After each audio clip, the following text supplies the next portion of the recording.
I have great news, everybody. A deal kind of fell into my lap, and long story short, I'm very excited to announce that I now own one of the world's largest production ironworker machines that's ever been inside my shop.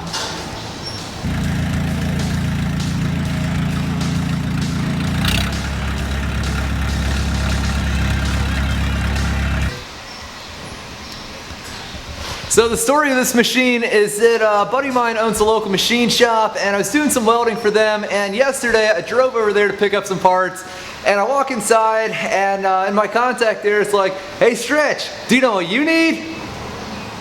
"An iron worker." I'm like, "Yeah, I know, I've always wanted one." "Why do you ask?" He's like, "Well, because I have this thing that we never use, and it's kind of taking up space, and if you're interested, I'll make you a heck of a deal on it." And that's exactly what he did. So, got this thing home. He actually even delivered it when he came and picked up his parts. And so, extra thrilled.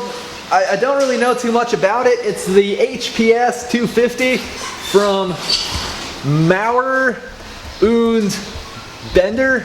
I don't know. It's if we look at the tag here, it says it was made in West Germany, so that kind of helped us date it a little bit. If I had to guess, I'd say it's like out of sometime in the 80s. I've never heard of this company before. Maybe they're big in Europe or whatever. The Mubia Ironworker. There we go. So it looks like this was imported by a company in California. It probably changed hands a handful of times. Then it at one point ended up at a company in Dallas that deals with used industrial equipment. Probably changed hands a few more times, and now it's in my shop. So a lot of you guys already know, but what an iron worker is honestly, it's a very simple machine. If I had more time and a little more engineering background, I'd almost be inclined to build my own. Literally all this thing is a hydraulic pump with a motor, a 3-phase German industrial motor, and it just powers this ram here, which pivots this huge arm, and the power of this can be used for, as equipped, 3 things, but there's like all kinds of accessories you can buy for these things. So it's got a shear, flat plate shear. It will shear 7-inch wide by 5/16, so just over 1/4 of an inch flat stock. It also has an angle iron shear, so you just take a whole piece of angle iron, you put it in there, and it'll shear it. And my favorite thing about this, and the thing that I've never gotten to do before, is it'll punch stuff. So let's see. Good for it, real good for it, excellent. Okay, so I got this glorious coffee can full of tooling, and it comes with all these punch and die sets of various different sizes. These obviously don't match, but the way this works is that block that I dropped on the floor like a moron, that sits here, this piece sits in here, this goes up in here, and then you put your piece of steel in here, this whole assembly comes down, it just punches a hole straight in it. You can get like slots and oval and oblong types of punches. Sorry, baby. And so yeah, really thrilled with this thing. I got to fire it up for the first time last night. My buddy was actually nice enough to help me get this thing all wired. It really wasn't hard. Like I said, it's a 3-phase machine. So if you look off in the distance there, it's actually running on my VFD something. I don't even remember what it stands for, but basically it's a phase converter is what it is. So it's sharing the one that the lathe uses, because the lathe is also 3-phase. So basically operation is really simple. There's this giant magnetic switch here that I don't really know how to use. There we go. Yeah. Comes to life. Sounds just like the one we had in trade school back in the day. And then there's this pedal here. Obviously you want to keep hands clear of everything, but you press this one way, goes one way, press it the other, it retracts.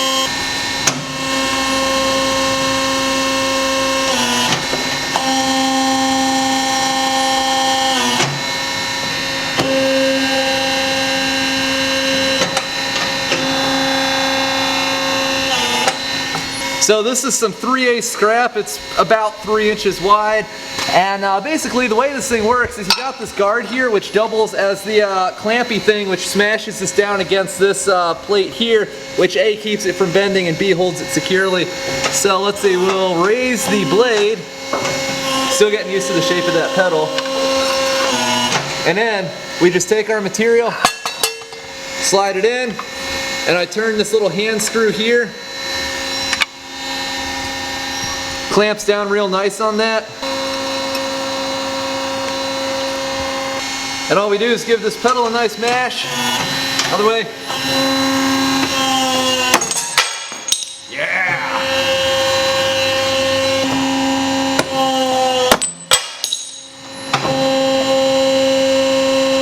So long story short, I'm thrilled with my new toy.